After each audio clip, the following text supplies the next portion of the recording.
Are we rolling? Oh, we're rolling. Crap. Ben! Aaron, hey! We're Is it rolling. time already? Yeah. Well, I must ask you a question. Are you still on the fence? Well, if you are, you came to the right place. So, let's get this started. What's going on? Well, before we get started, Mhm. Aaron, I don't know how to say this. I'm not good at it, but you remember what happened last week? Yeah, we split up M&Ms. Yeah. And you remember how I reacted to that? Yeah. Well, Aaron, I'm sorry. I shouldn't have done that. I shouldn't have spoken to you that way. I shouldn't have made a big deal about it being... Why are you sorry, Ben? It was a con. It was a swindle. It was wrong. It wasn't... It was... Of course it was not fair. That might be true, but Aaron, you're one of my best friends. I can't treat you like that. Ben! You're ruining my segue. Why are you doing this to me? Aaron, this is how you scripted it. Oh. Are you saying that this was all done on purpose because I was trying to drive home the point to our viewers that when they saw us split those M&Ms up, that they knew inside that that wasn't fair? That everybody knows that wasn't fair? And that it was wrong? And there's an innate feeling in every one of us that lets us know right from wrong. We can feel it. You think that's where I was going with it? I think that's where you were going with it. And maybe perhaps that's the whole basis for the moral argument for the existence of God and what we're about to discuss today? I think so. Cool. Well, then let's do it. Aaron, before we dive right into this, I want to make one thing clear. When it comes to morality, there are two perspectives that can be taken. Okay. The first is that morality is subjective, and the second is that morality is objective. There's really no other option. It's one of those two. And if we're going to define those terms, probably the best way to do it is our peanut example. I can say, I felt cheated. And that's my subjective statement, saying that I determined it was wrong. Our audience determined it was wrong. Yeah. You determined it was wrong. That's all subjective. But if I make the statement that it was wrong for you to cheat me, then I'm saying that the cheating is a determining factor, not me. That's objective morality. Now, in our college campuses and even just our general society, we've kind of adopted the idea of a subjective morality.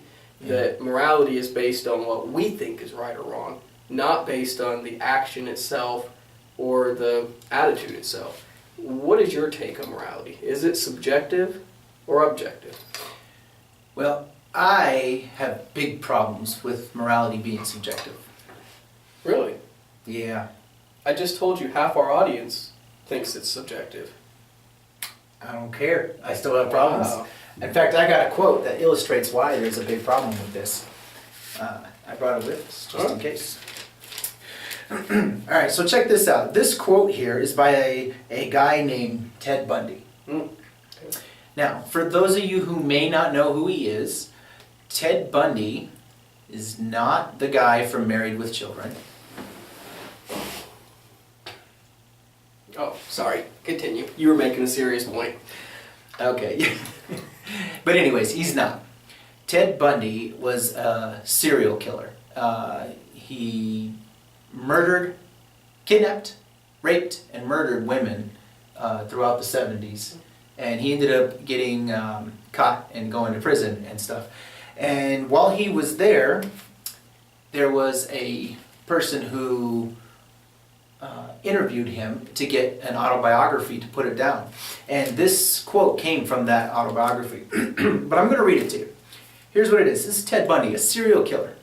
Kidnap, murder, rape, stuff that most people would say is wrong. Okay. Ted said, I learned that all moral judgments are value judgments, that all values are subjective, and that none can be proved to be either right or wrong. I discovered that to become truly free, truly unfettered, I had to become truly uninhibited. And I quickly discovered that the greatest obstacle to my freedom, the greatest block and limitation to it, consists in the insupportable value judgment that I was bound to respect the rights of others.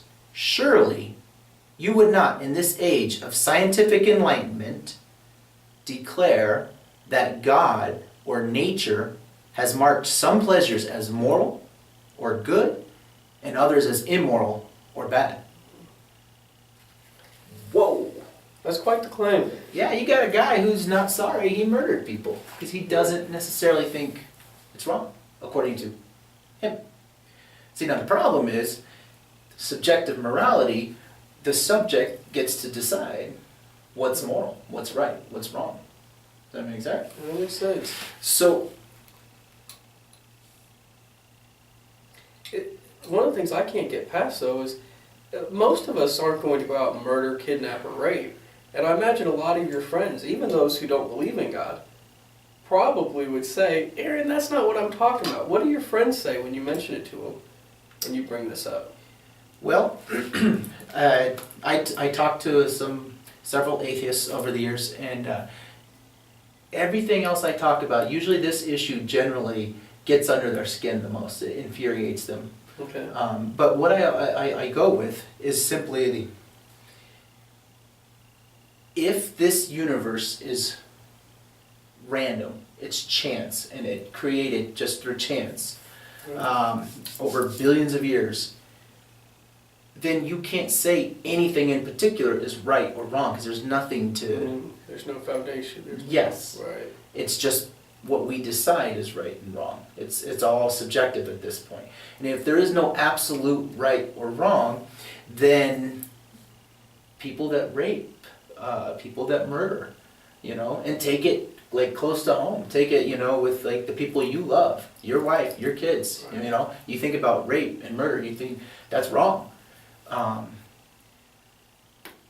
However, you can't say that it's wrong if there is no absolute right and wrong. You can just say, well, maybe this person shouldn't be killing people, just for the species as a whole, it's not good, so we'll put them in prison.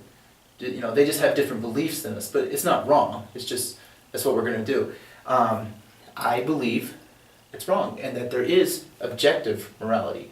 And if there's objective, then there has to be someone or something that's higher or greater than us that makes that declaration. Yes. That we can't make it, because then it'll be subjective. Because I believe murder and rape, those are like objects themselves. They are wrong. Right. Not because we decide they're wrong. And why would they be wrong? Well, because an objective or a moral lawgiver gives this law. So it would have to be someone or something outside the sphere of humanity. It would have to be a God of some sort that is now laying down the law saying this is definitely right and this is definitely wrong and putting that inside of us. Let's take this a little bit further. So if we say that morality is objective, it's not based on what I think is right or wrong or what you think is right or wrong, some people may want to say, well, that's why we have governments or that's why we have religions. Sure. So that way this group can be the objective determiner. That's still not objective. That's still subjective. It's just involving more people or people on a higher level that have authority over others. But I want to demonstrate the problem with this. If we look and say that government is the determiner of right and wrong, or even religion, we can look back in human history and see atrocities that governments and religions have carried out. The most famous example probably is Nazi Germany, where they killed millions of their own citizens. And then when they got caught, when they got pulled before the court of law, their defense was this: our laws didn't grant personhood to those people, so we never murdered anyone. And in response to that, Robert Jackson, the U.S. counsel, said there is a law above the law. There is a law above the law. This means that there is objective morality given from someone higher than any human authority that speaks to it. So was it wrong for the Nazis to kill millions of Jews, homosexuals, and others that they thought were inferior because of mental retardation or physical limitations? Yeah, it was wrong. Was it wrong in the 1940s? Yes. Is it wrong today? Yes. Will it be wrong in future generations? Yes, it is wrong. Here in our own country, we had slavery as a law of the land for many years, and it was part of who we were as a nation. Was it wrong? Yeah, it was wrong then. It's wrong today. it will be wrong in the future. It is wrong for one man to own another man. If it's objective morality. If it's objective If it's morality. subjective, then even our current views can go obsolete. That's right. So that being the case, let's tie this up real fast. Let's just finish off. Let's give the audience a thought-provoking question. Okay. Just chew on until they get to the next episode. Here's what I'd just like to ask you. What laws and customs do we have now that future generations will look at and say, that was wrong, that is wrong, and that will always be wrong? Hope you can chew on that for a little bit, and we'll come back with some of our own answers next week. Have a good night. Thank you.